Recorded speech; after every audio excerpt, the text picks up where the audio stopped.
All right, everybody. Hello. Welcome back to the podcast. We are here now after the Auto Club. I do want to say one thing, just to kind of get this out of the way. Both Chris and I were at the Auto Club. I was working the event. Chris was not. The Auto And Club. yeah, and because we weren't together and just of how tight the schedule was all day, there will be no Auto Club vlog. So I just want to get that out of the way right now. It'll just be a podcast this week. So speaking of the Auto Club weekend, there's quite a bit to talk about. Actually, my list is a lot longer than I thought it was gonna be. So it's not a very long list still, but longer than I thought. One thing, it feels very on brand for NASCAR to be having an event the same weekend as a record-setting blizzard. Right. I was gonna say I wanted to talk about that first. Yeah. That was crazy. Like, I mean, you were planning on going up there. I knew somebody else that was planning on going up there from Vegas, and the whole freeway was just closed. And like, it wasn't like the whole way there, but it was just like right when you're trying to get into Fontana, like right by Victorville. Yeah. Oh my God, it was terrible. It's just, yeah, it was really bad. And I was just like, oh my gosh.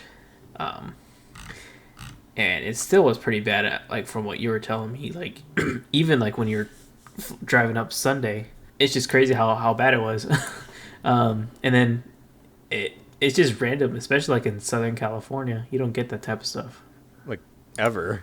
I don't think they've ever had snow like this, at least as long as I've been alive. Yeah, I mean, I think the most snow I've seen in the West is probably like in Vegas, but I was like in the 90s. Yeah. Damn. Like, geez.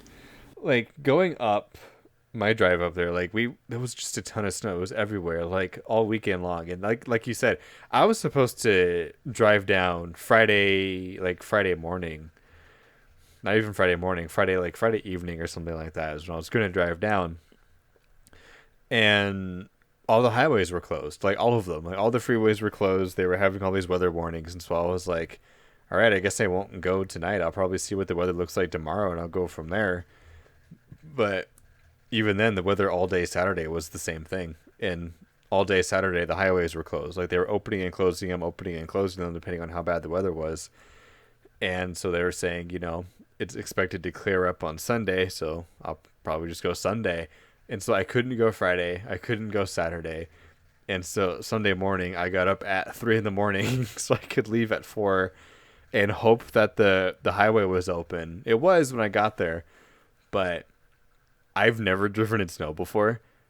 Like, I think the most snow driving experience I have is when I went to Salt Lake City last year, actually. And even then, it was like a light dusting of snow. It was like a light powdery snow. It wasn't like heavy snow. And so that's also why I didn't drive down Friday or Saturday, was because it was actual like whiteout blizzard. And, having no snow experience and living in Vegas my whole life, not even having a ton of rain driving experience, driving into a whiteout blizzard didn't feel like a great idea. So that's why I waited. And even Sunday, like, I got into Victorville and they were not joking around when they said feet of snow. Like, I've never seen that much snow in my life. Like, it was just like everywhere. And then coming out of Victorville, like just outside of Fontana, it was snowing again. Like, it was still whiteout Sunday morning around, like, God, I think when I got there, it had to have been like 7 a.m., like sometime between 6:30 and 7. I don't remember what time exactly it was. But I ended up driving through a blizzard anyway, and it was actually terrifying. So, but thankfully, when I got through to Fontana on the other side of like the mountain, it just became rain, and I'm used to driving in rain more than I am snow. So I just had to traverse that. But the weather was actually insane all the way up through Sunday. Yeah, it was really bad. I mean, I even flew in like Friday night. Even then, like, I flew into San Diego, and then they weren't getting hit as hard, but my flight got delayed like an hour just because of all the issues they were having with the weather going on in Fontana and like LA. So it was pretty bad. And then even when I landed, I think Friday night, it was raining pretty hard, and then Saturday morning it was raining pretty hard too. But Sunday was pretty clear. There wasn't really that much of chance of rain. It was just mostly cloudy, which kind of sucked because it was pretty cold. It was nice to kind of get a couple of sunshine from here and there, but I think we got a grand total of like just 10 minutes of sun that entire day. yeah. It just felt so nice though, just to get like at least a little bit of sunshine, just to warm us up. Like getting to the auto club, when I finally did get there Sunday morning, I wasn't sure if we were actually going to race or not because of how wet it was still and like all the dark clouds. Like I knew the weather said it was going to clear up in time, but there was just part of me that was like, I don't know if we're going to go racing on time. But thankfully, the weather held off and it was just cloudy, so NASCAR was able to get the track dried in time for the races, and then we had the races without a problem. Even the weepers, like everyone was concerned, like even if we go racing, are we gonna have a problem with weepers, and we didn't. Like everything was perfect. Yeah, because I think they were. Yeah, I heard them talking about that too. I mean, it was kind of a concern because it was just so uncertain of what was going to happen with the weepers. Because for all you know, like the water could come out and make it even worse. It could take even longer to dry. So, but luckily it didn't turn out that way. Still got a pretty good show. Kind of a nice way to kind of sign off from Auto Club Speedway. Yeah, Mother Nature was heavily protesting the demolition of that track. Tried to push it off as long as she could. Yeah, it was. They were trying to push it off so much. I was just I was honestly worried that it was gonna rain all day Sunday too. Because people were saying that apparently the weather is supposed to be terrible there until like Tuesday. But yeah, because I was looking at it, it's like if they weren't able to get it in today, it would just. They wouldn't be able to get the race in at all. They would have to like just reschedule. Yeah, and the weather is still bad today too, because like on the drive home I got lucky on the way home Sunday night where it wasn't raining or snowing or anything. It was just the roads were just really wet. But today one of my friends was driving to California for like a road trip thing, and they posted on Snapchat that they were driving through a blizzard again today. And this was like noon. Part 2. Yeah. Actually, what time was it? Let me open the Snap story. 4 hours ago. So it is currently 6:30 our time. So that was like 2:30 in the afternoon. They were driving through snow and rain on the way to California. So they're just having a wonderful time over there currently. It's just so bizarre to see that happen in Southern California because they never get weather like that. It's like usually during the winter it never snows. It's like it's either just like, you know, a little bit chilly, like maybe in the 60s, 50s, but it's usually still pretty nice in California. Yeah, it gets rainy though. Yeah, it does. It doesn't snow like this. No, it's not. I would never predict snow, but crazy weekend, but I had a lot of fun. Oh, yeah. And speaking of the weather, that actually rolls me into something people were talking about on Twitter, and Mike Joy actually chimed in on it too, where people were saying, if the Auto Club race had sold out, why were there empty seats? I would just like to say that at the time of the Cup race, when the Cup race started, it was actually a pretty packed house up in the grandstands from what I saw on pit road. Yeah, I was going to say, like, it looked pretty packed to us, like, even in the stands. Like, looking towards, like, from... Because we were sitting, like, right at the exit of... Not the exit, probably at the very end of pit lane. Okay. And you can see, like, there's a pretty decent amount of... pretty decent crowd in the stands for the race, so... Yeah. Like, I would believe you if you told me it was sold out. And on the flip side of that, too, it's like the empty seats that were there at the end of the Cup race... to kind of piggyback on what Mike Joy was saying, also just having critical thinking skills, just knowing the context of the race and the amount of terrible weather that was happening, there's a chance people just didn't make it because of the weather, or their flight was canceled, or they just decided not to go because of the weather. And so, like, just because the Auto Club sold out all of their grandstand tickets doesn't mean everybody actually showed up. Like, there's a difference. So, and it was cold. Like, that too. I'm not gonna lie, it was really cold. Like, I mean, honestly, like, I hate to say it, but like, I would have loved to stay for the Xfinity race, but it was super cold, and then plus I had to go catch my flight. But I mean, if I was still leaving Monday, I don't know if I would stick around very long for for the Auto Club race or the Xfinity race because it was cold. Yeah, and I think that's what happened with the weather and stuff. I think that's why it wasn't every seat was taken, because the weather and then the cold and just like the storms and flight cancellations. I think that's why the stands weren't full. And then by the time the Xfinity race happened, I think at that point, like what you said, you had a flight to catch. I'm sure other people were in a similar boat where they had pre-booked all of their stuff, and then the weather just took them off guard, so they had to leave to catch their flights, or maybe they just didn't want to stay and freeze their butts off. There's just a lot of things that come into it. So it's like the fact that they sold out on their final race is good, but it's just unfortunate that not everybody who bought a ticket could have probably made it. Yeah, I mean it's unfortunate, but you know what? It's still kind of good for them just to kind of go off with a bang. Sell out all your tickets. I mean, even if not everybody was there, but just to kind of say that you sold out the whole race, it's kind of a nice sign off. Yeah, and it was a nice last hurrah for the Auto Club. It was a nice little hurrah. And then not only that, it's just like the racing was just really good too, not just for Cup but Xfinity too. Oh yeah. Like it was just such a good way to kind of go off, or just kind of end the Auto Club 2 mile track. Yeah, I was gonna say, like, because it could have been so much worse.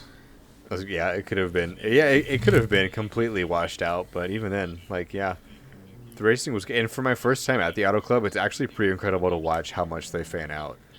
Like, just they're sitting next to the track. It's weird to see cars running the apron and then cars up on the wall and have like 4 cars in between them. So yeah, and I think that's why everybody likes that track so much, just because it's like you can go anywhere. You can run the top, you can run the bottom, and you don't get that a lot at other tracks because like it's just so unique. Like the only other track where you can get cars going like 6 wide and not crashing each other is Pocono on the straightaway. Yeah, that's it. That's pretty much the only track. Yeah, you can get your 6 wide racing on the Pocono front stretch. Other than that, the only place you can get it is all the way around the Auto Club. So yeah, I mean, yeah, it's just so kind of sad seeing that track go because it's just so unique, has its own identity pretty much compared to all these other tracks. I mean, yeah, it's a 2 mile track like Michigan, but it's nowhere near like Michigan. It's changed from the first time I saw it. Have they officially said what size the track's actually supposed to be, the new one? So, assuming they open it. I think 3/4 mile track. A 3/4 mile? Okay. I think it's going to be the same length as like Martinsville, but with like banking. See, I don't know how they're going to do it though, because they sold a lot of land, and so that's the thing. So that's what a lot of people were saying. They're just kind of like, I mean, there's this whole rumor going around saying like they don't know if they're going to come back. But I mean, like they're saying that they are. They're saying like, well, if they're gonna come back, like why would they only sell like, why would you?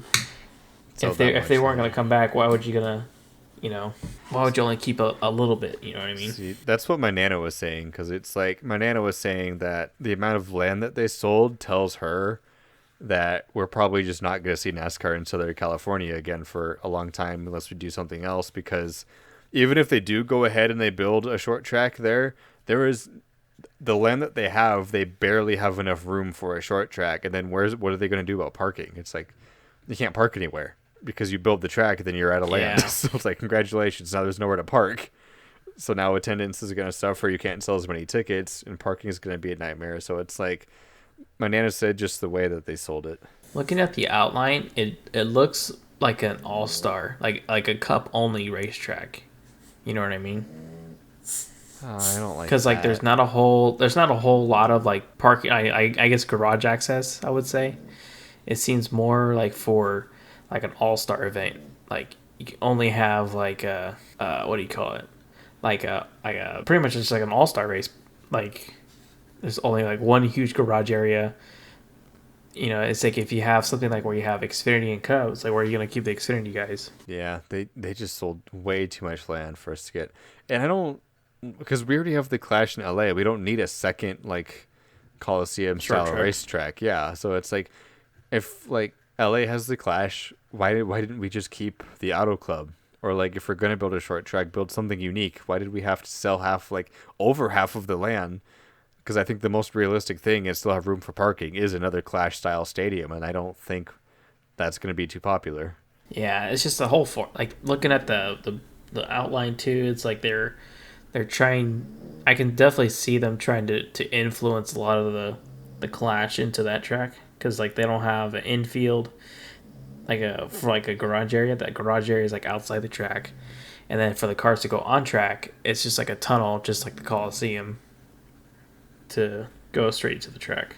I don't like that. That's just inconvenient for everything. Because then you can't even, because then it makes it difficult to hold a points race. Because like we saw during the Cup race, Kyle Larson had an electrical problem. It's like, what happens if a car has a problem and needs to come into the garage? It's like you can't hold a points race at a track where you have to stop the field to get a car off the track and into the garage. So yeah, well, I think it's going to be more like a tunnel. well, but even then, if you can't, like you see what I'm saying? Like you can't pull out into your garage stall or your pit stall and do work on your car. You have to physically leave and exit the track, and it's just like you can't do that with the points race. Like it's just too much. Yeah, I don't know how that's gonna work. It's gonna be very interesting. Is the thing. Like if they build it like a Clash style stadium, it's not gonna work. They always talked about how they wanted to go back to like they want to stay in Vegas or not Vegas. Sorry, they want to stay in LA because of the market. But I mean, I don't know. Maybe they have something up their sleeve. Maybe they're trying something different. I don't know because like they're doing a whole lot. Like they're trying the LA Clash. They're trying to go back to Nashville. They're bringing North Wilkesboro. It's like they're doing all this stuff. See, but those are the things that we were talking about when we said, hey, maybe we should revisit some old venues and bring back short tracks. We were talking about, hey, let's go back to Nashville and stuff like that that. Because you can modernize old tracks. You can do that. You don't have to tear down a perfectly good already existing track. Yeah, and then that's what a lot of people were complaining about too. Like, isn't Nazareth? Isn't the Nazareth Speedway still standing, or did they tear that track down? Where's that one at? Nashville? No, it's not Nazareth. I'm trying to remember where the Nazareth Speedway is. Isn't that the triangle track? That weird, like, triangular shaped track? Oh, that I'm not too sure.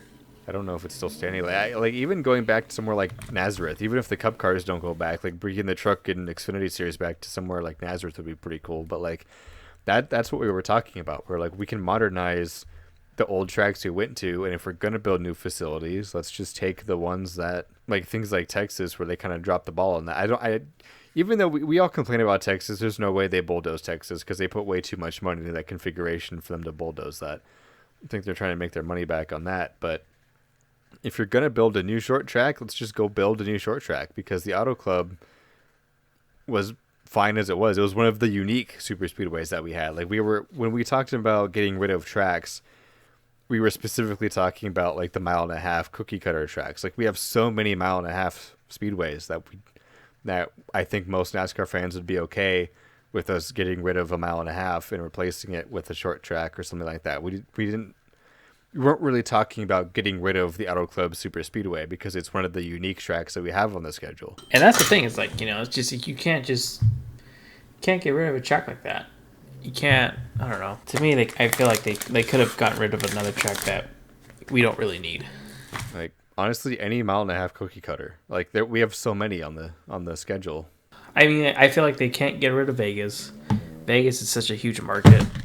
Well, even if they reconfigured Vegas too, like even if they said, hey, we're going to tear down the Vegas Motor Speedway and rebuild it into like some kind of short track, I'd even be okay with that. But like we have so much land out here in Vegas that we could also just build another track. Like for those of you who haven't been to Las Vegas in the Speedway, it's literally on the edge of the city and it's sat out next to the desert. Like there's so much room to expand out here. Yeah, there's just a lot of room there. But like, they have like tracks like Atlanta.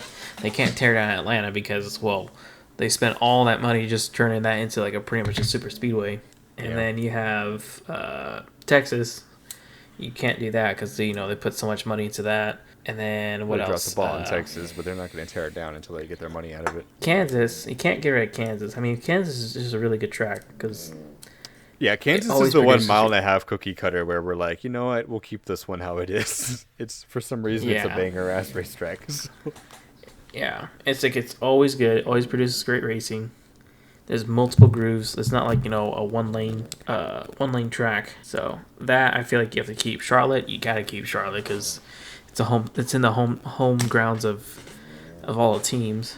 Yeah, like honestly, any mile and a half aside from like Charlotte and Kansas, I would be fine if they NASCAR said, "Hey, let's go play with this track," I feel because like Dover. Dover's like one of the ones where it's kind of like on the well, brink Dover's of a just. 1 mile though. I know, but We're I'm just talking saying about like as cookie far as like cutters. tracks. So, Like I what were you feel thinking like about Dover? I don't know. I feel like Dover is like close to kind of being out the door because they went from 2 races, now they have one, and it's like I feel like they don't get enough attendance, I guess, but I feel like they struggle a lot just to kind of get people to go to those races. Well, they've had a problem with hyping up some of these races, and I think it comes back to aero packages and stuff, where it's like we just need to figure out different packages that work at these tracks and put on decent racings. I think that's also what's happened was like the races at Dover have been struggling, so the attendance has been struggling, so we're chopping off races where it's like Dover in itself is actually also a really unique racetrack. It's like a perfect oval. It's it's banked like somebody who was higher than hell designed the track. So like it's actually a pretty unique 1 mile track.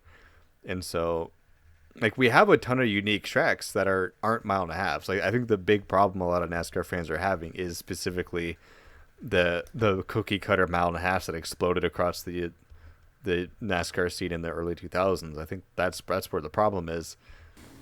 And I think the thing too is that like they've gotten a grip of like, oh, like our mile and a half packages are actually really good this year.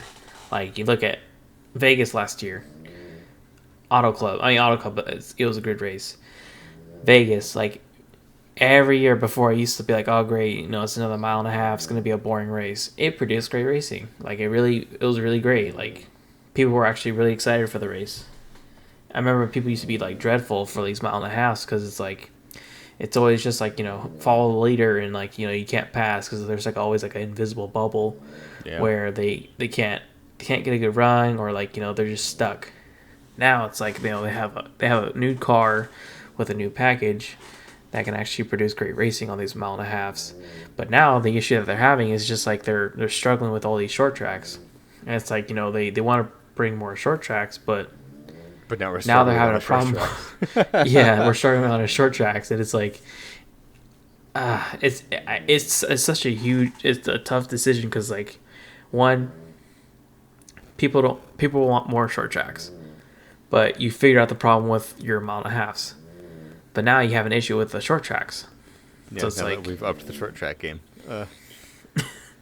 yeah, I don't know. It's just a huge issue. NASCAR always finds a way to put themselves in the most interesting situations I've ever seen in my life. It's like it's not easy to run a sport, but it just feels like NASCAR somehow always lands themselves in just interesting positions when it comes to their scheduling and the way the racing is. Because it's like they'll fix one problem and about two more will show up and ream them. Yeah, but I mean, like you said, it's just like it's hard to run a sport like that. And I feel like they're trying to, produce a great race, and no, they're doing the best that they can. But I mean, you're right. There's a couple things that they could work on. Yeah, I just like most track closures. I can kind of see why they happen, or I can see why NASCAR wanted to do it. Like even when Chicagoland closed down, a lot of people complained about Chicagoland for a very long time. It was just one of those funny things where it's like they just happen to have some incredible Chicagoland races right before the track closed down. I But mean, if you kind of think about it too, it's like Auto Club too. Like everybody used yeah, to hate Auto Club. yeah, and it's the one common thing those two tracks have is that they're also unique. Like Chicagoland wasn't a cookie cutter; it was a mile and a half, but I wouldn't have qualified it as a cookie cutter because it was more circular than it was like a D oval than it was a D-shaped oval because the backstretch was also curved. And Yeah, so, like, in the way it was banked and the way the backstretch was curved, it made it an interesting. It made it one of those more unique mile and a halves. But people complained about it for too long. So I think when NASCAR decided to bring tracks to the chopping block, I think Chicagoland was one of those races that were toward the top. And then coincidentally, we happen to have like two or three just incredible Chicago finishes in a row. And then everybody was like, wait. wait, don't do it. But with the Auto Club, the racing's been good for a while, actually. Like, when it first opened, obviously people hated it because, race cars and smooth surfaces usually don't put on amazing races. And so you got to give it time to break the track in. But once the Auto Club got broken in, it's done nothing but produce banger races. And, like, not every finish is going to be incredible, but most of the races have been really good at Auto Club for as long as I've been watching, and I've been involved in NASCAR since like the tail end of 2011, and I've yet to see a bad Auto Club race that I didn't like. There were a couple that weren't amazing, but there weren't any just outright bad ones that immediately come to mind. Yeah, I mean, yeah, you're right. I mean, the racing there's been really great. Like, if you think about like the Joey Logano, Denny Hamlin, the Kyle Larson and Kyle Busch. What Yeah, else? Uh, even the tire I fiasco mean, last year was yeah, made the race interesting, but it didn't make it terrible, I guess. yeah, but like what was it, the 2019? I would say that was probably the worst one, like the latest worst one, because like Cal pretty much ran away with it.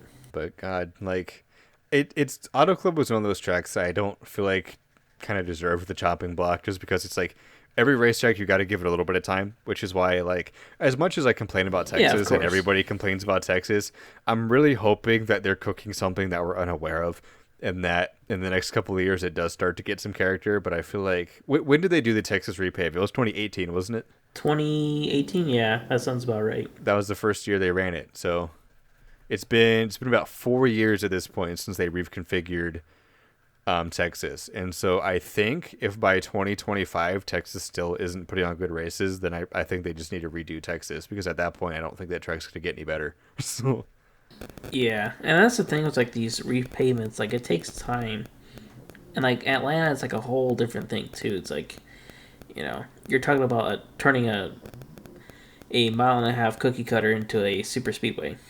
I think That's that like might that come that back to race is. bite them, especially the way the weather is in Atlanta. Ah, my thing is like I feel like it's gonna eventually turn into like a non restrictor plate track because like the more you wear out the track, there's gonna be like less drafting. I don't know.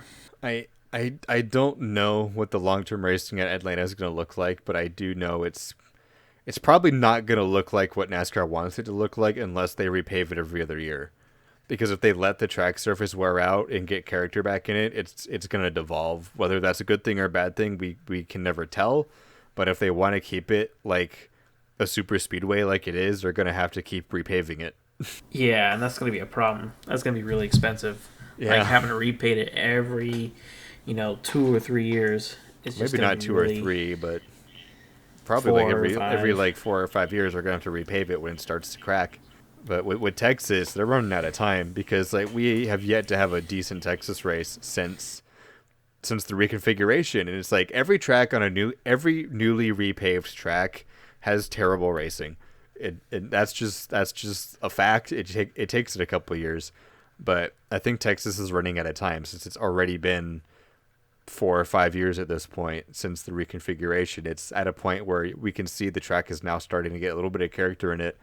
So I think honestly 2025, 2026, if we still haven't had a decent race in Texas, we can officially call it an L. So Yeah, I don't think it helps that they keep putting like that PJ1 too. Like I heard that PJ1 kind of ruins the track. Like it makes it like it yeah, helps out the like as far as grip, but it ruins the track. I think the way I heard it explained, I don't remember who, but if I'm remembering correctly, I think the problem with the PJ1 is that it stops the natural progression of the grooves on the track because with if you before the PJ1 and it was just the natural tire rubber, it was the same situation. You had a one groove racetrack, but over time, over a couple of years, as the rubber would build up and as the different lanes would develop, the track would get more character, more grooves, and more racing because it was a natural buildup. If you force those lines to happen, what it does is it makes it less drivable because you get out of the PJ1, you can't do anything. It stops that natural progression of the rubber buildup because the second you leave the PJ1, you spin and you crash. And if you can't get off the PJ1, you're never going to have that natural tire buildup. And so it's just never going to develop those top lanes. And so because people can't naturally go up there because the second they leave the PJ1, they're in the wall. So Yeah, and that's just you can't have that. yeah, Like if you want to preserve the track, I get it, but you got to be smart about it because, like I said, if it's like a long term thing, you just kind of have to let the track, kind of wear itself in. yeah, and the perfect examples of this is Kansas and Bristol. Like when Bristol first opened in the current configuration, like when they redid Bristol with the higher banking and everything, it was a It bottom was feeder terrible. racetrack. Well, A, it was terrible, and B, it was a bottom feeder racetrack. There was no speed on the top. But as the years went on and we raced more and more, and people naturally went higher and higher up the track over races, it became a top groove racetrack, and then we ran a couple more racetrack, and now it's a multi groove racetrack where we can race the top, the bottom, and the middle because we've had years and years of the natural rubber buildup. And it's the same thing with Kansas. When Kansas first opened, it was a bottom and middle line racetrack. You couldn't go up top. We gave it a couple of years. We let the rubber build up, and now you can rip the wall at Kansas. Something no one ever thought was ever possible. So Yeah. you got to give these things time. You can't force them to happen. Yeah, and that's the thing. It's like I feel like these. I mean, I understand why, but they I think they feel like, oh, we have to like put PJ1 just to help this track out, and it in the long term it kind of ruins it. Yeah. That's why I was perfectly okay with an auto club repave. Like if we were to just repave the auto club, because it does destroy the race cars now. So like if we were to repave the auto club, I would totally take 3 or 4 years of terrible racing there, because we know what the end product is. We know that once the track wears in and once it gets those grooves back, we have incredible racing. I'll hands down take a couple of years of terrible auto club racing, knowing what could come when the track develops again. Yeah, I mean, it's just kind of like you have to wait it out. That's just how it is.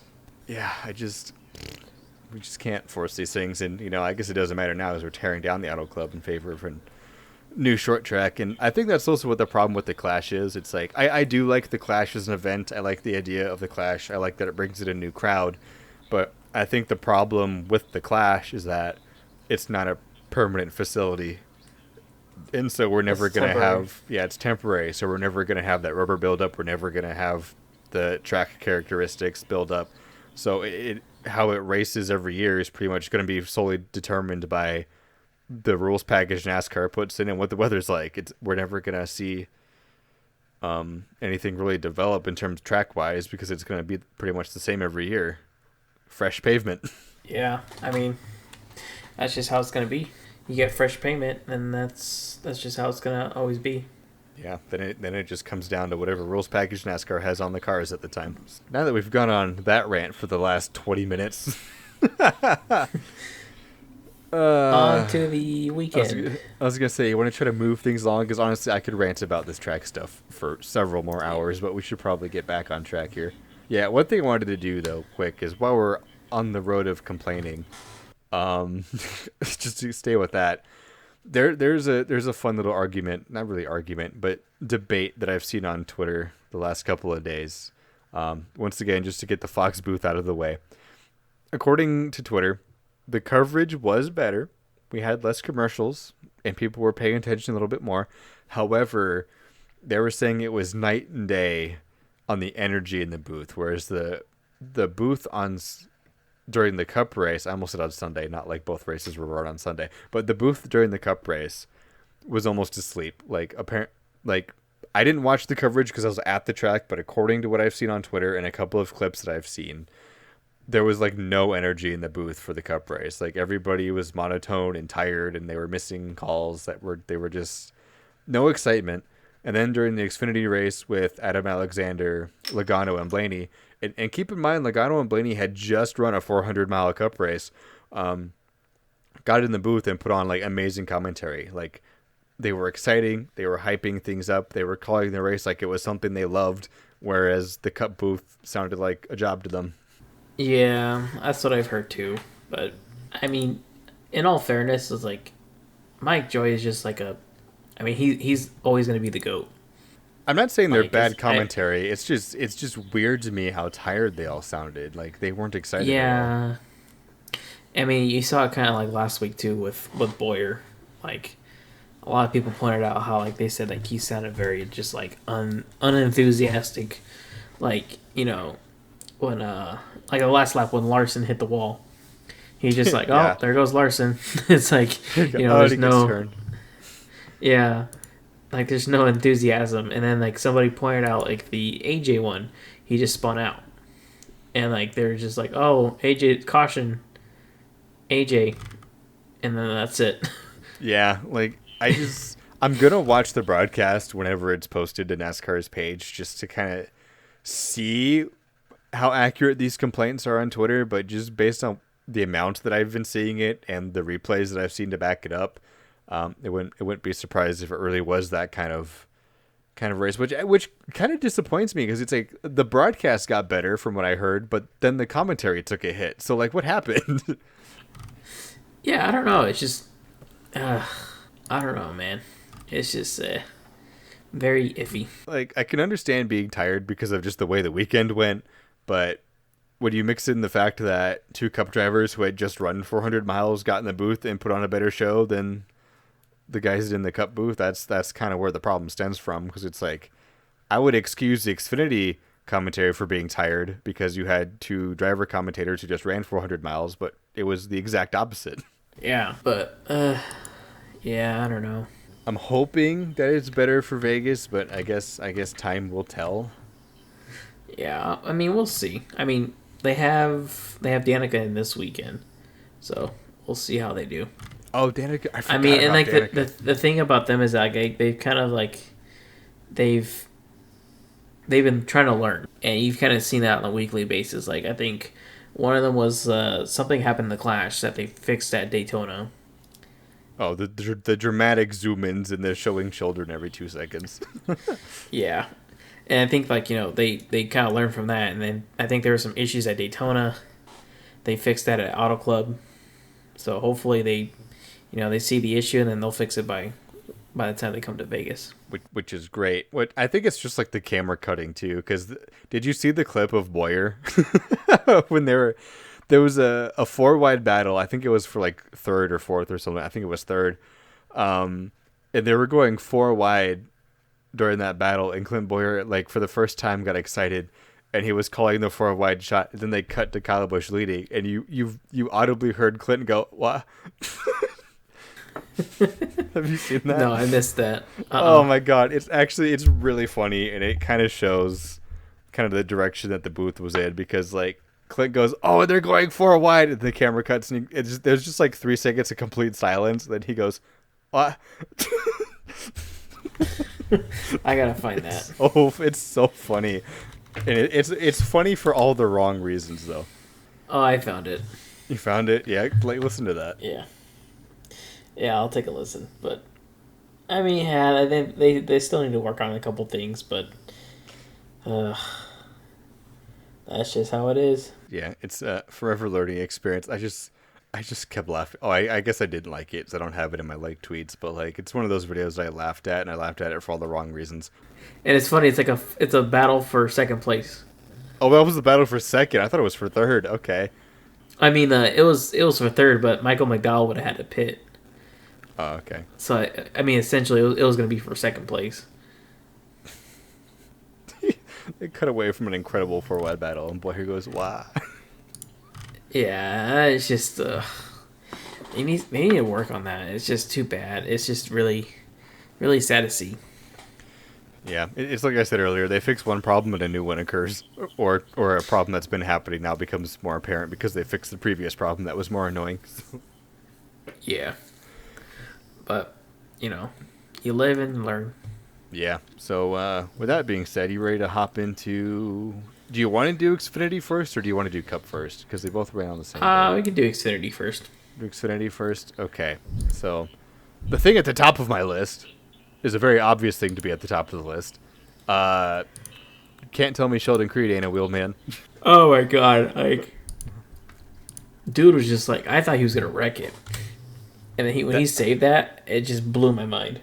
It blew my mind. I was taking photos in turn 3 when it happened, and so I think I was so shocked that I didn't take a photo of it.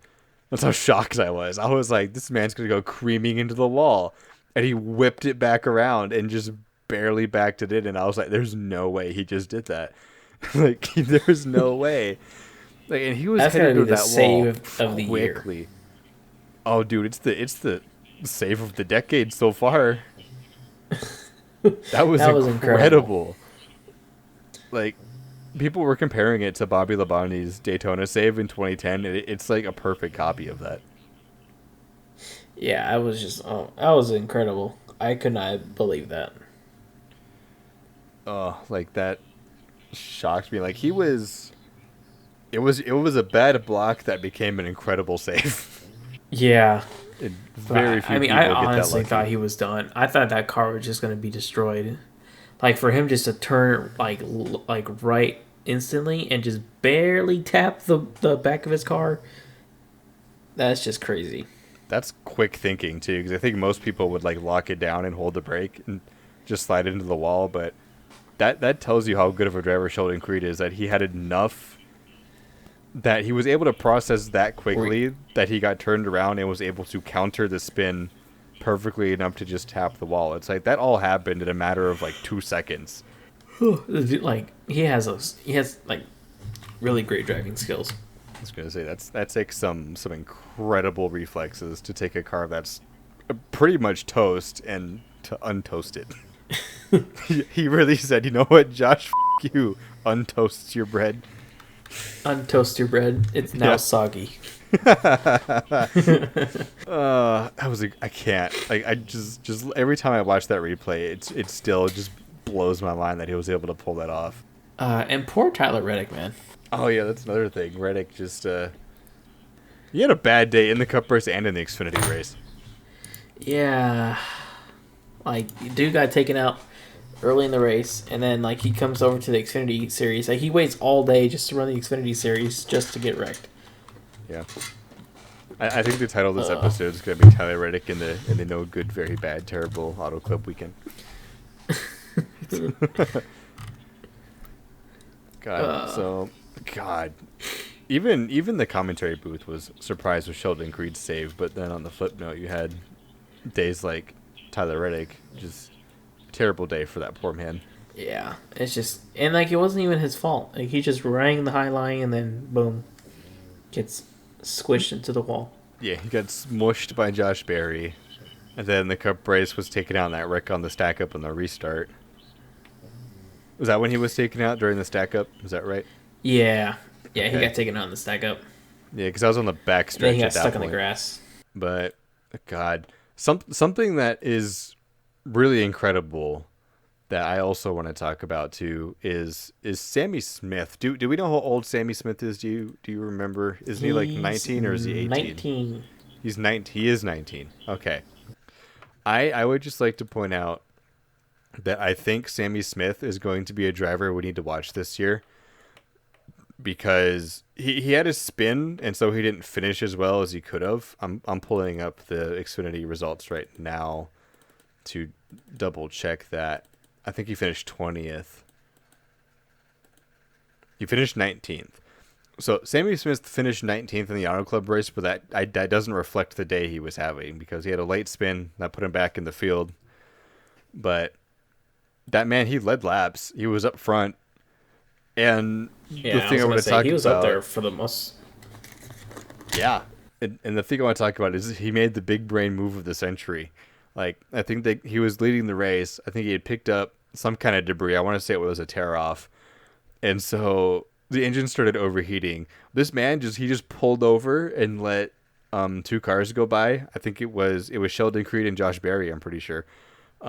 Just let them go by. Did the crossover move to suck the debris off his grill, and then in the very next corner drove right back past both of them. Like, in one corner. He's got like the 4,000 IQ right there. No, for real. I was impressed by that. Even Logano and Blaney were impressed by that. Like, these are Cup drivers who have watched this happen and were like, "Oh my God, that was incredible!" Like, Yeah, the fact that he was able to pull that off flawlessly. the kid has a lot of talent. I mean, he's ran Xfinity before, but on a part-time schedule. But And he did well in those races too. yeah. But I'm keeping my eye on John Hunter. Like, he's looking really good this year. Yeah, so I I think would Joe not Gibbs has count a him solid out. lineup in Xfinity. Yeah, at least for the two drivers. The other one, Joe Graff, he did pretty good. He finished 11th. Yeah, Which so I think isn't too I'm gonna bad. put the finishing results to the Xfinity race up on the screen now. So yeah, John Hunter won. So yeah, in terms of like the Gibbs cars, John Hunter Nemechek won it. Sammy Smith finished 19th. That's just due to a spin. I honestly think saying had he not spun, he could have gotten a top 5 easily with that car the way he was running last night. And who was the third Joe Gibbs car? Was it Joe Graff? Yes, Joe Graff. He finished 11th. 11th. Okay. So I guess, yeah, Joe Gibbs, pretty good show Saturday night in the Xfinity race. And then who else we got? Josh Berry, after almost killing Sheldon Creed and then pancaking Tyler Reddick, brought it home in 5th. So Which is kind of surprising, not gonna lie. yeah. Riley Herbst in 7th. Oh, Austin Hill, actually. Sorry. Austin Hill 6th. was 6th. Yeah. Austin Dillon was 8th with a damaged car. He was missing half of his fender on those closing Yeah, I'm kind of laps. surprised. But did pretty well. Kligerman with the top 10 with Big Machine. I think Big Machine is going to have a breakout year this year. They had a good run in Daytona until they just got bullied out of the draft, and then here in the Auto Club they park it in 10th. So I think Big Machine Racing is gonna make a name this year. And they have a really good driver, too, so. Yeah, I don't know if they're gonna win a race, but they're definitely gonna be in contention for a lot of things. Excuse me. I definitely think they're going to be a playoff contention driver, though. Oh yeah, I think they definitely will probably point their way into the playoffs. Like, there's no doubt in my mind that Kligerman and Big Machine can point their way into the playoffs. I just personally don't think they're race winning yet. Yeah, I don't know. It's still kind of iffy. Yeah, I mean, I could be wrong. During Auto Club, they ran top 10 the entire day, but I mean, I would give it some time. It's still kind of early. Yeah, we'll see how they.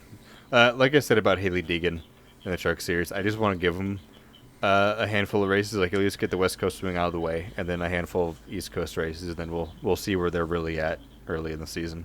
But right now, starting off really strong for Big Machine. Yeah. And on the flip side of things, we're also talking about Kligerman. Jeffrey Earnhardt had another bad day. Finished 26th. Oh. Aw. Not Where was Parker's he fault running this time. before? I don't know, because with the one bad I've said this before last season. I'm going to say it again.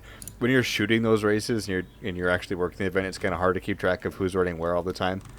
And so I couldn't tell you how Jeffrey was running, but looking at the results and being the last car on the lead lap doesn't tell me he did too hot. Yeah. Yeah, and Cole Custer was having a really good day until he's actually the reason that Austin Dillon was missing half of his fender. Yeah. Like, that was my pick. That Like, was your pick. I mean, honestly, if it wasn't for that, he would have definitely won the race. Yeah, he definitely. It's just like it was so random. Like, he just had a flat tire. A tire went flat, and he got. Yeah. That was so bizarre to watch too. And then I didn't realize Ross Chastain was racing too. Yeah, I forgot that Chastain was racing this race. Where did Chastain end up? 24th. 24th. And oh my god, and he's driving one of Mario Goslin's cars, isn't he? The 91. Yeah. Isn't that one of Mario Goslin's cars? Yeah, that's a good showing for that car. I'm not used to that car being that high up, I don't think. Yeah, because that's a DGM car.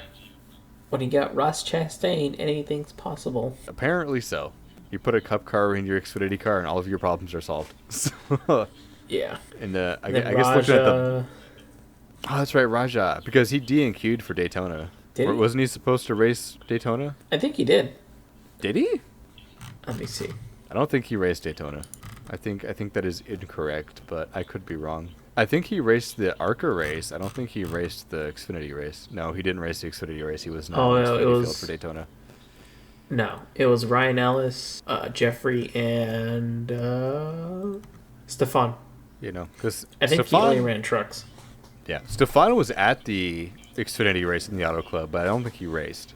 He didn't race No, I think because I saw he him in just the goes pits. because yeah, I think he just goes for the team Yeah, because I to help saw him in the support. pits. He was standing next to me, and I was taking photos down the front stretch at one point.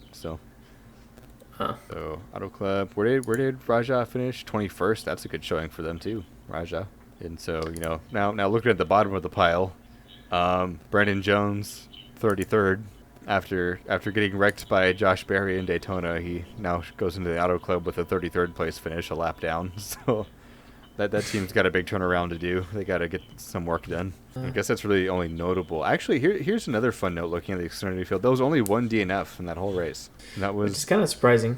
Greg Aldig in the 08 was the only DNF. We had 37 of the 38 starters finished. That's kind of shocking. Yeah, that's pretty good. I like that. And none of them were more than 5 laps down. Like I think CJ McLaughlin, who finished 37th, was 3 laps down. So it was a very competitive Xfinity field in the Auto Club. Yeah, I mean, it's kind of good for a truck like that too. Another reason that we shouldn't bulldoze the track at NASCAR. Excuse me. Sorry, I'll stop. But yeah, I think hopefully the 9 team and Brandon Jones can turn something around for Vegas, because if they have a bad run in Vegas, then they're going to be in a world of trouble. Well, he still has time. They got time, but they can't. Starting off the season like this isn't exactly the way you want to start the season. So I think they need to do something in Vegas, because that's going to do a lot for morale.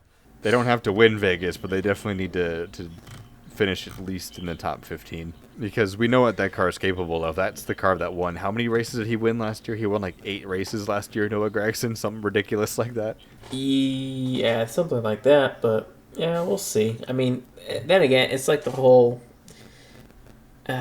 I think of it as when Chase Briscoe was in the '98, he won 7, 8 races, and then they end up getting Riley Herbst, who I mean he hasn't won a race yet, but he's running top 5, top 10, so it's definitely a lot for him to kind of take in. It's he does realize he's racing for a different team, that he's racing on that team where they've been competitive every week, so he definitely has to live up to that. But well, I think the problem that I'm having with Brandon Jones is that it's not like he came from a team that wasn't used to winning and then got into race winning equipment and needs to adjust. He came from Gibbs, and he won a couple races at Gibbs. So it's not that he can't win a race, but it's just weird to me. I think it's just we're 2 races in, so I'm not going to judge it too hard, but I'm saying they need to turn something around in Vegas, because this is a team that won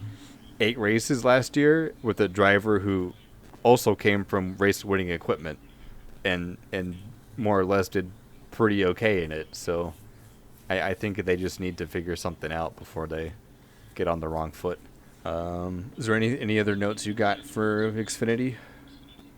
Nope. I think that's it. Okay. Well, now that we've looked at the finishing lineup and we've complained about Brandon Jones, let's skedaddle on into the points here. The DVR Championship, we have had a lead change. John Hunter Nemechek has taken over the points lead, 2 points over Austin Hill. The rest of the top 10 looks fairly similar. We got Justin Allgaier in 3rd, Riley Herbst in 4th, and Chandler Smith in 5th, which is pretty good. His first year at Colleague. They're currently sitting 5th on the DVR points sheet. And now the rest of the top 10, Joe Graff Jr., currently sitting 6th in points, so he's still inside the top 10. Ryan Sieg in 7th, followed by Parker Retzlaff. Am I saying that right? Retzlaff? Retzlaff, yep. Yeah, Retzlaff. In his first full-time seasons, 2 races in, top 10 in points, so that's a really good start to the season for them. Sam Mayer in 9th, and Josh Berry rounding out the top 10 for the DVR point standing here. Yeah, anybody you want to look at in terms of Xfinity points? Good question. How's my boy Cole Custer doing? He is currently 13th on the DVR point sheet. So Oh, that's not bad. yeah, it's not bad at all. Actually, to point this out, Josh Williams. That's the small team no one really talks about a lot. Josh Williams. If I said Cole Custer was 13th, so Josh Williams would be 12th now. So that's a really good point showing for them early on. sitting 12th. That's not bad. That's pretty good. It's been a good year for the small teams so far. I kind of want that trend to continue because I like seeing the small teams do well. So Yeah. I mean, a team like Alpha Prime too. I just wish they would catch a break. yeah, and Jeffrey Earnhardt after 2 bad weekends is sitting 29th in the points standings currently. Yeah, because speaking of Alpha Prime, that's who Earnhardt's driving for. Currently 29th. Daytona wasn't his fault though. 29th on the points sheet. Jesus. Yeah, he's down there. Yeah, but Daytona wasn't his fault. I'm not entirely sure what happened to him at the Auto Club, but just 2 not amazing finishes. Really, he's in a hole now. Oh, poor guy. Yeah. Any closing notes here? Or are you ready to scooch on into Cup? I'm ready for Cup. All right. I don't have a ton of notes on the Cup race, to be honest. Most of the notes I did have on the Cup race we covered pretty early. One thing I do want to point out, actually 2 things. We'll start with this. This actually goes back to just Fontana being Fontana, but the amount of dirt and dust on that track was incredible. It was incredible how filthy those Cup cars were. Yeah. Like they were actually being sandblasted. Yeah. I mean, you saw pictures of like cars where like literally like the wrap is just being peeled off like an orange. Yeah. It's just those pictures are incredible. Like I've never seen that much dust and dirt and just like rubber being thrown around in my life. God. Yeah, that was just insane. And what's funny is that they had like the blowers out too. Yeah, so that it's really like tells you how abrasive that track is and just how dirty it is. that was insane. It's just I never seen a car that dirty before, or just like the paint just peels so much. Yeah, Not paint, I've the wrap. The wraps, yeah, but because it's like I've seen dirty cars before, but oh boy, this was a new definition of a dirty car. Yeah, When you roll them like down pit road like and the wrap is see flapping. like yeah, you can literally see like the gray like default coating on the car. That and some cars had like bent grills and stuff. It's just like it's incredible. Yeah, How even like filthy. the splitters too. Like they're all like chiseled. Oh yeah, who was it? I think it was Ryan Blaney's splitter when he came down. I think the best example of this is what was it? Brock Beard posted on Twitter when he posted those pictures. Just looking at how just torn apart the noses of those cars are is actually incredible. It's insane to see that. Yeah, I'm trying to pull some of them up right now. Like, yeah, God, like the 15 of Yaley, the wrap is just gone off the front of his nose. Like you can't even see the horse. Like the Mustang logo is just gone. It's just the wrap under it. It literally looks like your name tag. It does, yeah. Yeah, that's another thing. My credential, my name is just gone, and even the credential itself has like little scratches on it. And God, Stenhouse's car with the headlight decal coming off. You got the wrapper on the grills coming off. Half the Chevy logo was gone. Like I don't know if you're looking at Brock Beard's post right now, but where the Chevy logo was on the nose, half of it's gone. That's it's just from the Chevy. sandblasting. Yeah, you got Denny Hamlin's splitter. Like, oh, just looking at these noses, it's incredible. Same thing with Noah. He's missing half a Chevy. Oh, these are incredible photos to look at. I'm trying to find the one I was thinking of. Oh yeah, Ryan Blaney's nose. I guess it was also in that crash, which didn't help. But like, just the way some of these splitters are shaved down, the wraps are coming off. Like they went to war with the Auto Club in the most literal way. They did. Like Truex is like missing a C on the Camry. The Toyota logo's like it's all beat to hell. So yeah, I wanted to get that out of the way because I was oohing over that because I have photos that I took over the weekend that.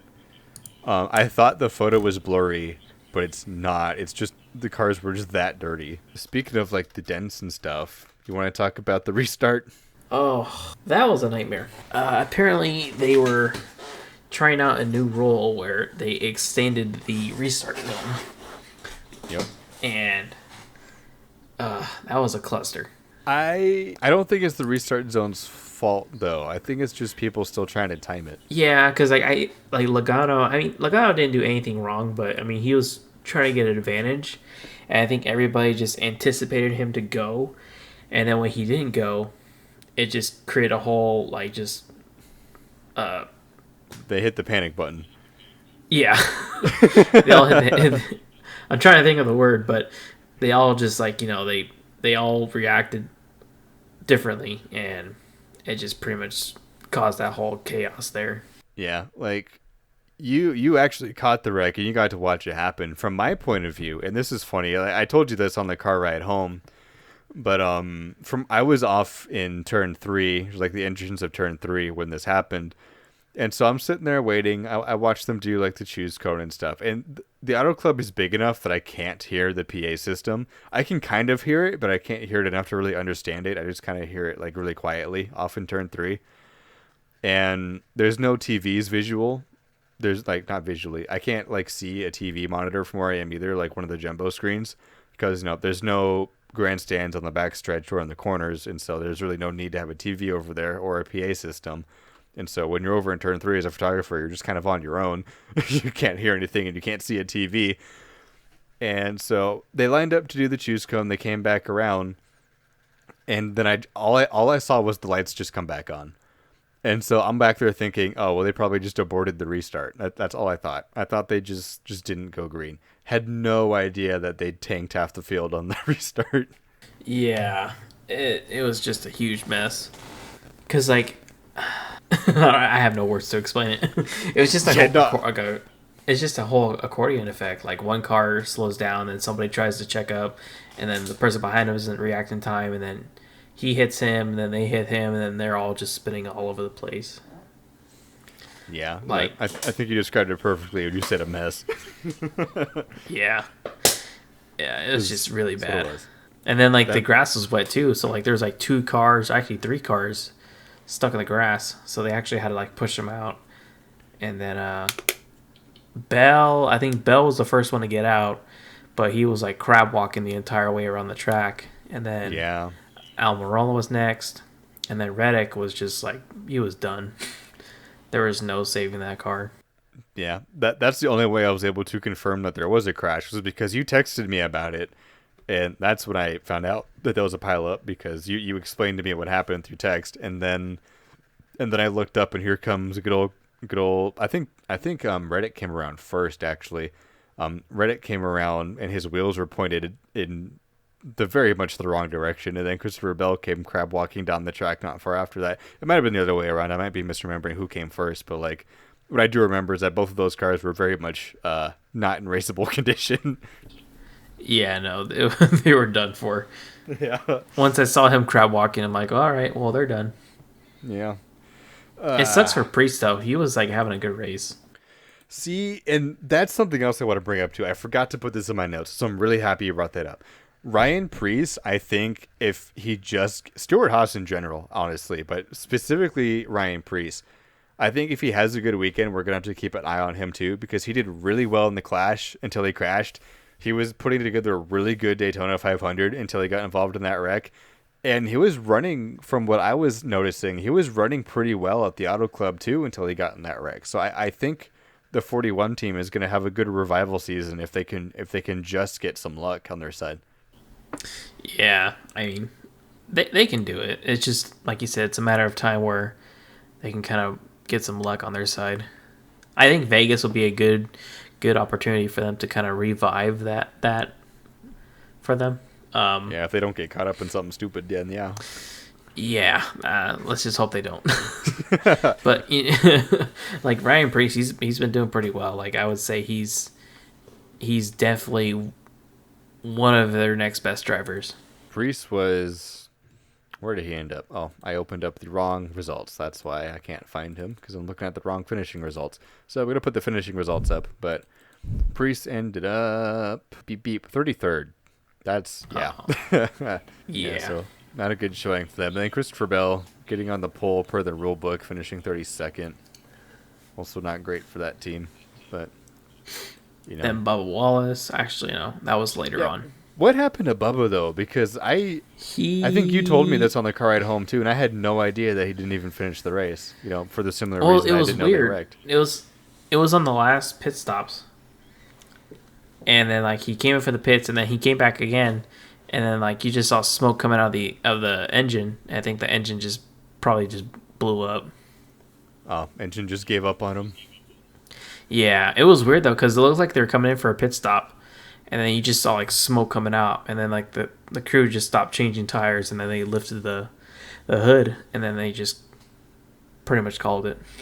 Damn, that sucks. Yeah, I didn't even know that happened. Like, I didn't even notice that he was gone off the track. But that's just because I was working and doing other things. But yeah, I completely missed that. But on the flip note, for drivers that were doing well, there were some smaller teams that had finishes I wasn't ready for. Like we had, who was it? Michael McDowell putting together. Nope, I'm looking at the wrong page. But Oh, yeah, I Michael have McDowell one was a that I pretty good want to finish talk in about. 18th. Yeah, we want to talk about. Corey LaJoy. Oh yeah, that's who I was looking for. I was trying to find him, but I just saw Michael McDowell's name, so I figured I'd mention him. But Corey LaJoy, go ahead. Yeah, the man finished 14th. Like he actually ran pretty good. He was like in the top 15, top 10 the entire day. So props to him. I mean, he kind of surprised me. I was really shocked to see him finish that well. I mean, they've always talked about kind of I mean, when they came out with the next gen, they were saying like this is our time to shine. And last year they kind of showed it, not as much as I thought they would, but this year they're starting off pretty well. I mean, Auto Club finishing 14th. It's a good start for them. Yeah, it was an incredible start. Like I wasn't surprised that he ran well in Daytona, because he's always been just incredible at these plate tracks, even on the newly reconfigured Atlanta. But to park it in 14th at the Auto Club, really tells me that they're really turning that program around and they're headed toward the upswing. Yeah. His teammate though, I would say differently. He's been kind of struggling a little bit. I mean, he did have an engine issue, which is kind of not his fault. But we'll see. I mean, it's still early. It is. Yeah, because Ty Dillon, 31st because of the engine problems, but the duality of man. You have one driver parking it in 14th, having an incredible run, and the other one sitting in the garage. Austin Cindric surprised me. Like he was nowhere near the front at all. Oh, they had to have been having some kind of problem because they've also finished There was 6 quite a laps few. down.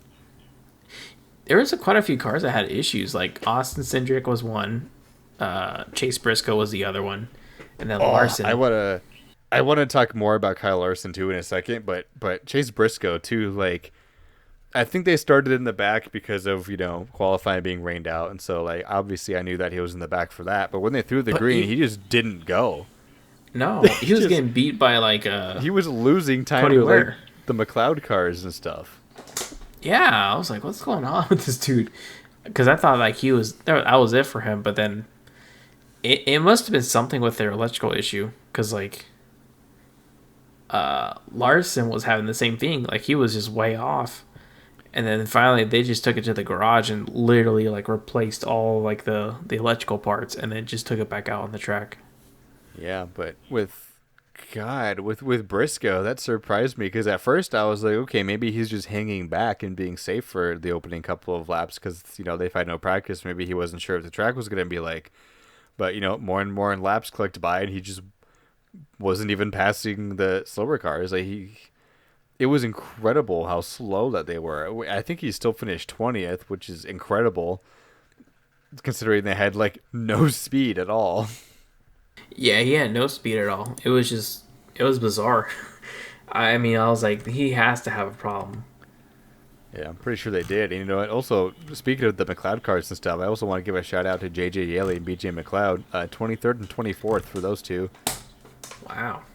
27th for Cody Ware, which is another good finish for that team. So it's like all the little guys having really good finishes the last couple of weeks, and I love to see it. I love seeing that.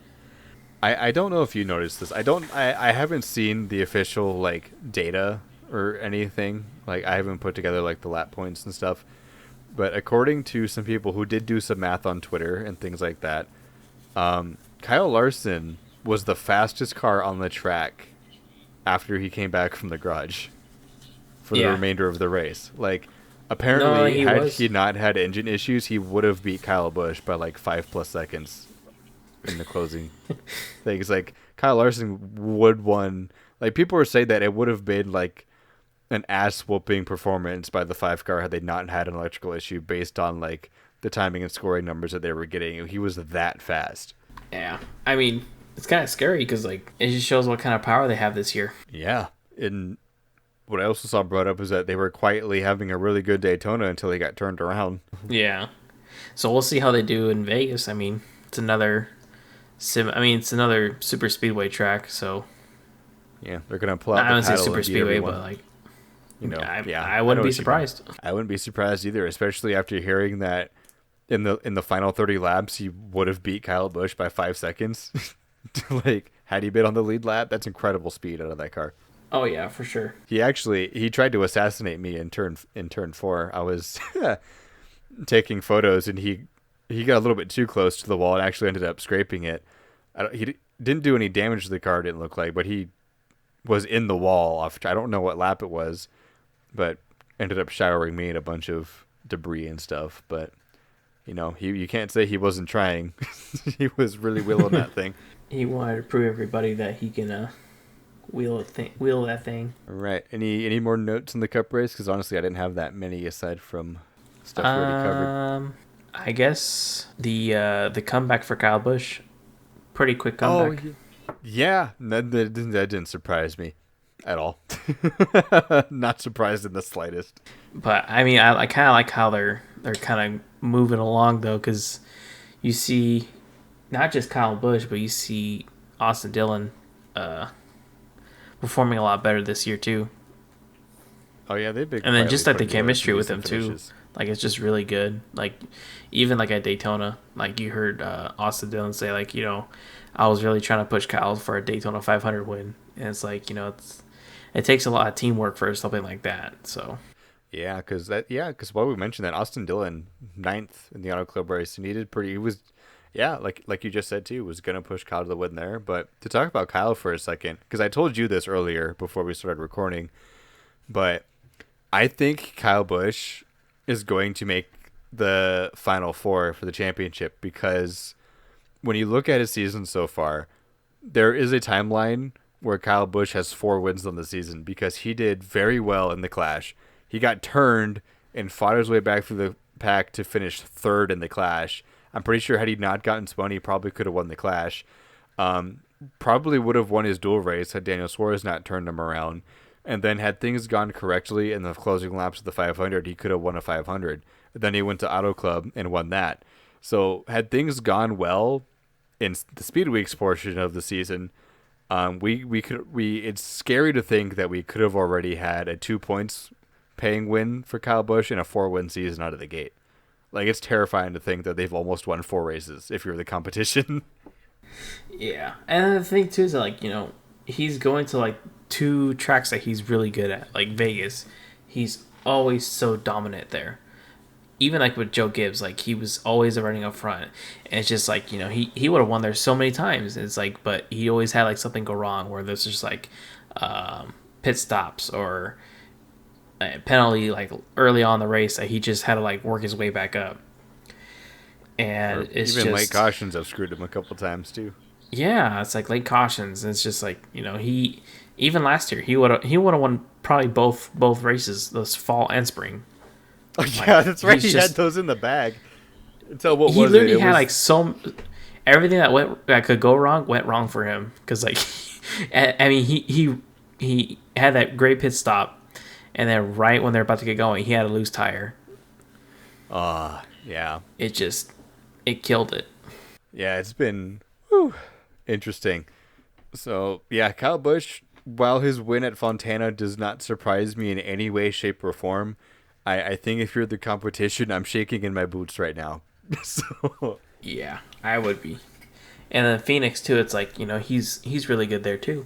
yeah, after the reconfiguration of Phoenix, I think he won like every race the first like 2 years after the reconfiguration. Yeah, Like in all divisions too. Like every race that he ran at that track, he won.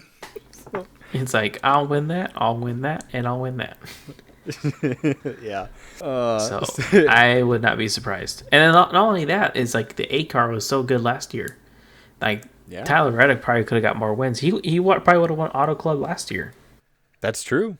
Like they did win 3 races with the A car last year, on top of the woulda, coulda, shouldas. Yeah, and then the A car was good last year at Vegas and Phoenix. Yeah, So yeah. I think the competition's going to get a rude awakening. If everything goes Kyle's way, this is going to be the RCR comeback of the century. yeah, I mean it's looking good for them so far. I mean, Richard Yeah, Chill just looks like a genius. he really does. He was up there like, hell yeah, look at me. Oh boy! Any other notes on the race before we go to the points? Because there's a really fun nugget I have for you on the points. I think I'm good. We can go on to the points. All right. So first, let's just cover the top 10 before I get into my little nugget.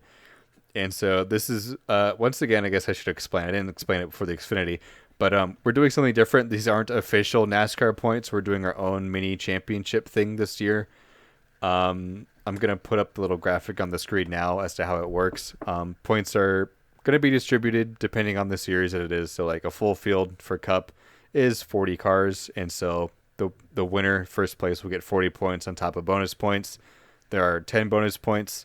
You get 1 point for a pole, 2 for a lap led, 3 for the most laps led, and then 4 for a win.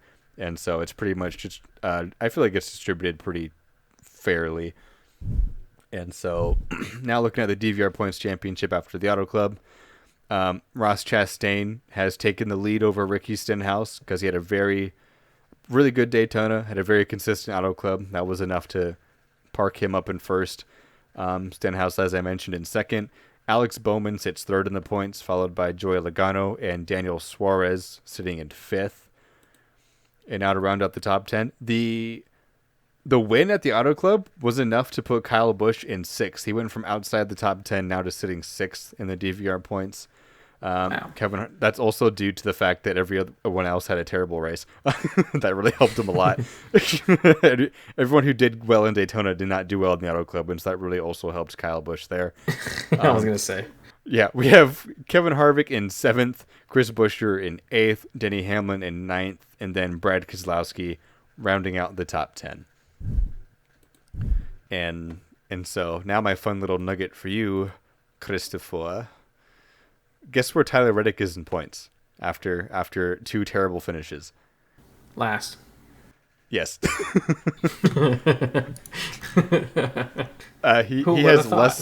He has less points than Jimmy Johnson.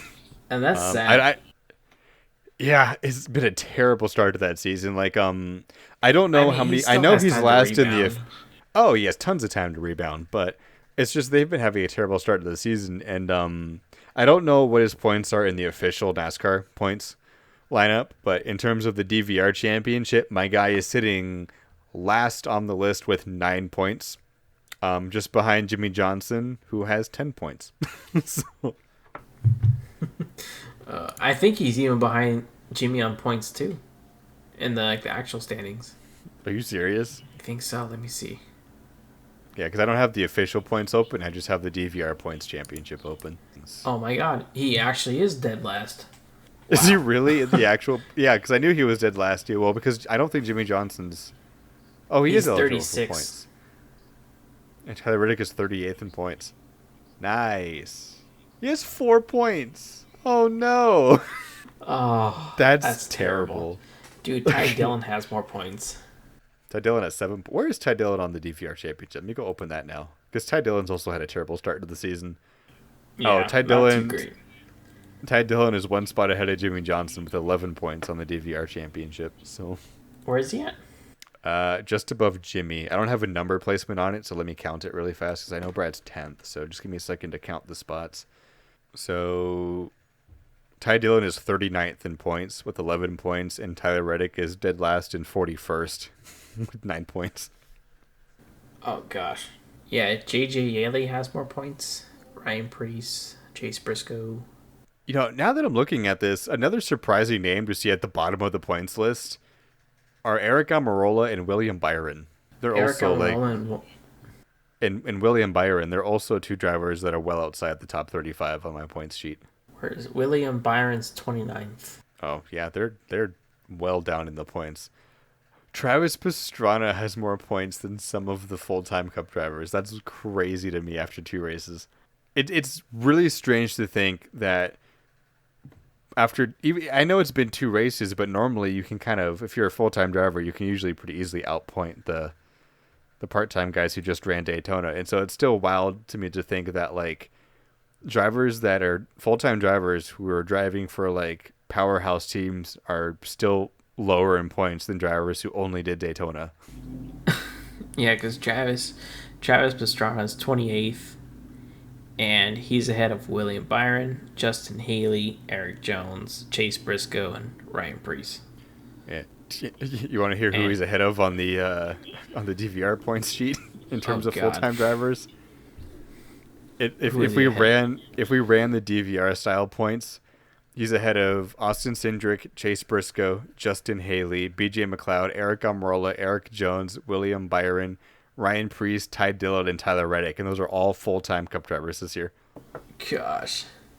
Anybody you want to look at? I really thought you'd get a kick out of the Tyler Reddick nugget. I can't talk right now. Damn. Tyler Nugget. The Tyler Nugget, yeah.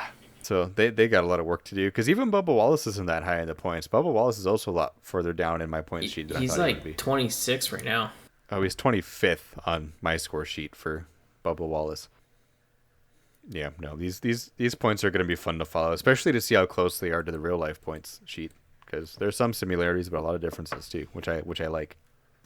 Yeah, I was gonna say like they're almost similar. Yeah, just shuffle a couple drivers around, which I feel like I distributed the bonus points pretty fairly. I think the way I did it, like everybody gets a point. It's just that last place gets the thanks for showing up point. Congratulations, you showed up. Yeah, here's your 1 point. All right. Anything else you want to note before we talk about Las Vegas coming up? I would say rest in peace, Auto Club. Yeah. I've only been there once, but boy, was it fun. At least you got to go. That's true. I did get to go before it is no longer. We close on a chapter, and now we are going to Vegas. Woo! All right. I already know who my pick is. You know what? I let you pick first every week, and I think because I picked both winners this weekend, because we both picked Kyle to win the Cup race, and he won the Cup race. You picked Cole Custer, and he got smushed by Josh Berry, so you can go ahead and go fight Josh Berry if you want to. On the flip side... Wait, who got smushed by Josh Berry? Oh, no, not Cole Custer. I was thinking of somebody else, sorry. Cole Custer just cut a tire and then got run over by Austin Dillon, so you can go fight the tire if you want. I was thinking of Tyler Reddick. Sorry, that's my bad. But so you can go fight the tire that ruined Cole Custer's day. But on the flip side, I picked John Hunter Nemechek, and he won the Xfinity race. So I picked the driver for both, and so I think I'm gonna pick my wow. My brain does not want to communicate today. So I think I'm going to do my picks first for Xfinity and Cup.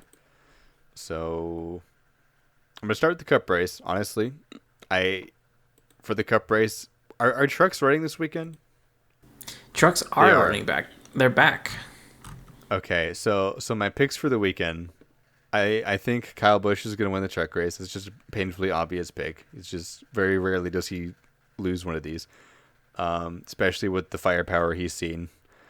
So I think Kyle Busch is going to win the truck race.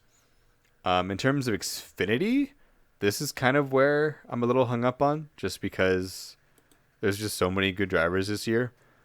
Xfinity, I haven't really thought about this. I'm doing this on the fly. Like, I'm doing my pick as I'm thinking about it. Oh, nice. Honestly, just the way they've been running and just how well they've been doing, I wouldn't be surprised if Austin Hill can sack another one, because he did well at the Auto Club too. Yeah, he did. So I'm gonna go with Austin Hill just because RCR has been showing a lot of power. One Daytona did really well at the Auto Club. I don't think Nemechek's gonna go back to back. And then in terms of Cup, I'm gonna go Logano. Always been super Logano. fast in Vegas. Yeah. Tends to pull off the spring Vegas win, and so I'm picking Logano for Cup. So I got Busch, Hill, and Logano. All right. Good picks. Good picks. For trucks, I am gonna go with Brennan Poole. I'm just kidding. Watch him win the race now, just because of that. Oh gosh, I curse everybody. I'm gonna pick Zane Smith actually. Oh, okay. Zane Smith, he was good there last year. For Xfinity, I'm going with Mr. Rowdy Busch. And Are you looking at the entry list? Yeah. Oh, you're smarter than me. I couldn't find the entry list. I Oh. would have picked Kyle if I remembered he was doing that. I'm gonna stick with my pick though. I'm gonna stick with Austin Hill.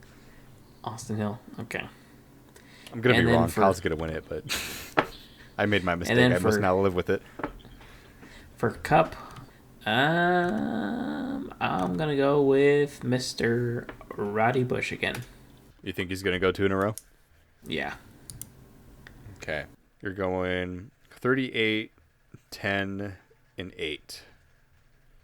38, 10, and 8. Okay, and I'm going 51, 21, 22. I'm gonna actually, because we're still making the picks, it's not official. I'm not gonna pick Kyle Busch because you already picked Kyle Busch. I want to pick somebody different. I'm gonna pull this out of my ass. I'm gonna be brave. I'm gonna change my pick to Justin Allgaier. I'm gonna say 7 for the Xfinity. That's fair. I'm keeping my picks for trucks in Cup though. You picked Kyle for trucks? Yeah, so I'm going 51, 7, and 22. So Kyle's in the 51, right? Because I don't have the entry list in front of me. Okay, so yeah, I'm going Busch, Allgaier, Logano. So 51, 7, 22. You're going Smith, Busch. Smish, Busch. All right. Just want to make sure I got my numbers correct so I can make the graphic later. Anything you want to say going into Vegas before we wrap up here? Prepare for. I don't know. I don't know. I was trying to go somewhere with that, but my brain shut off. You know what? Fair enough, I guess. Your brain said nah. My brain turning off trying to remember who the Xfinity drivers were this year when I was making my pick. Welcome to lost wages. Yep. For some of these teams it'll be lost wages. For some of these teams it'll be a real good night of Viva gambling. Las Vegas. Yeah. All right. So if you got nothing else, I guess we're gonna wrap it up. Yep, that's it for me. All right. So, well, if you made it this far into the podcast, thank you guys for listening. Make sure to catch us on social media. You can find us on Twitter and Instagram at Donahue_Vargas for more fun shenanigans and race tweets. And we will see you guys after Las Vegas. See you later.